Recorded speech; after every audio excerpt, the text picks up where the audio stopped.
आइए दोस्तों, ये लंबाई 6 दशमलव ये त्रिभुज है। त्रिभुज का एक चैप्टर है और क्वेश्चन नंबर 15 है और ये एक्सरसाइज है 6.3 का 15वां क्वेश्चन है। क्वेश्चन कह रहा है, देखिएगा, लंबाई 6 मीटर वाले एक ऊर्ध्वाधर स्तंभ की, एक कह रहा है कि 6 मीटर का ऊर्ध्वाधर स्तंभ है वाले एक स्तंभ मतलब एक खम्मा की भूमि पर छाया, मान लो इस तरीके से ये भूमि है नीचे और इस पर छाया 4 मीटर है। ठीक, एकदम सीधा खड़ा होगा और इस तरीके से इसे मैं मिला देता हूँ। ठीक है, जब कह रहा है जब कि उसी समय एक मीनार की छाया, एक मीनार है, इस पे छाया की लंबाई, एक मीनार होगी और उसकी जो छाया है उसकी लंबाई है ये, मतलब मीनार की लंबाई ये है और उसकी जो छाया बनेगी ये है। तो ये कह रहा है ये 28 मीटर है, 4 मीटर है और ये 6 मीटर का था। अब ये कह रहा है, ये मैंने मिला दिया, तो ये कह रहा है मीनार की ऊंचाई बताइए। अब ये कह रहा है ये क्या है ये बताइए।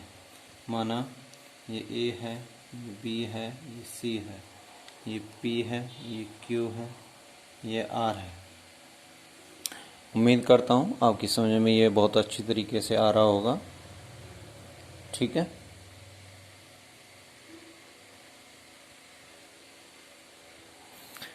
देखिएगा इसे किस तरीके से सॉल्व। देखो इसमें क्या करना है, हमें ये दोनों चीज़ें दी हुई हैं और इसमें ये निकालना है और ये दिया हुआ है, ये निकालना है।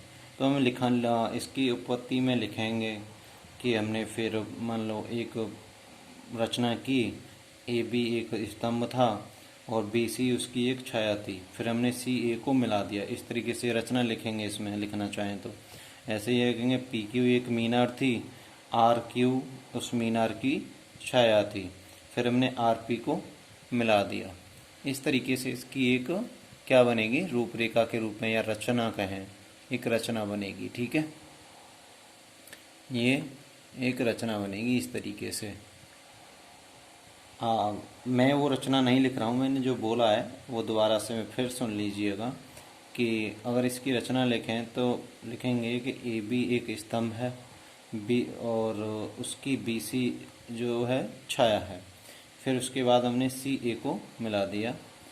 ऐसे ही लिखेंगे पी क्यू एक मीनार है और आर क्यू उसकी मीनार की छाया है, फिर आर पी को हमने मिला दिया। अब हम क्या इस पे लिखेंगे, जैसे हल हम लिखेंगे तो उपपत्ति पे लिखेंगे। देखो ये एक समरूप त्रिभुज है। समरूप त्रिभुज कहता है, समरूप त्रिभुज की कंडीशन क्या है, उसके कोण बराबर होने चाहिए और भुजाओं का अनुपात बराबर होना चाहिए। ठीक है, तो इसका एक कोण नंबर इसका एक कोण नंबर कोण तो बराबर है। तो एक समरूप त्रिभुज की इस पे प्रॉपर्टी लगाएंगे, लिखेंगे यहाँ त्रिभुज ए बी सी और त्रिभुज पी क्यू आर में, इस तरीके से लिखेंगे। ठीक है, तो ले लेते हैं समरूप त्रिभुज की प्रॉपर्टी से और लिखेंगे तो ए बी बटे पी क्यू बराबर बी सी बटे आर क्यू। ठीक है, समरूप त्रिभुज की प्रॉपर्टी ये कहती है। तो ए बी कितना है, 6 है और पी क्यू है तुम्हारा एच, बी सी तुम्हारा 4 है और ये है तुम्हारा 28। अब तुम्हें क्या करना है, एच निकालना है। देखो 4 से ये 4 से एक बार कटेगा, ये 7 बार कटेगा। एच निकालने के लिए एच का और 1 का गुणा करेंगे, 7 का और 6 का, 6 गुणा 7 बराबर 42। ठीक है, तो ये निकल के आ रहा है, एच जो निकल के आया 42 निकल के आया। ठीक है, अब कहेंगे कि ये 42 जो निकल के आया ये सही है या नहीं। हम सही कैसे मानेंगे, क्योंकि हमने इसे समरूप त्रिभुज मान लिया है। अगर ये समरूप त्रिभुज मान लिया है तो इनकी जो भुजाओं का जो अनुपात है वो एक आना चाहिए। हम दोबारा से इसे चेक करना चाहो तो चेक कर सकते हो। ए बी 6 है, पी क्यू कितना निकल के आया, पी क्यू निकल के आया है 42, बी सी 4 है और ये निकल के आया है 28। तो इनका जो रेशियो निकल के आ रहा है वो बराबर ही आ रहा है। कितना आ रहा है, 1/7। उम्मीद करता हूँ ये बात आपकी समझ में आई होगी।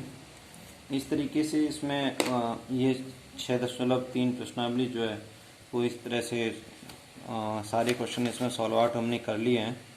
जितने भी इसमें क्वेश्चन थे सभी हमने सॉल्व आउट कर लिए हैं।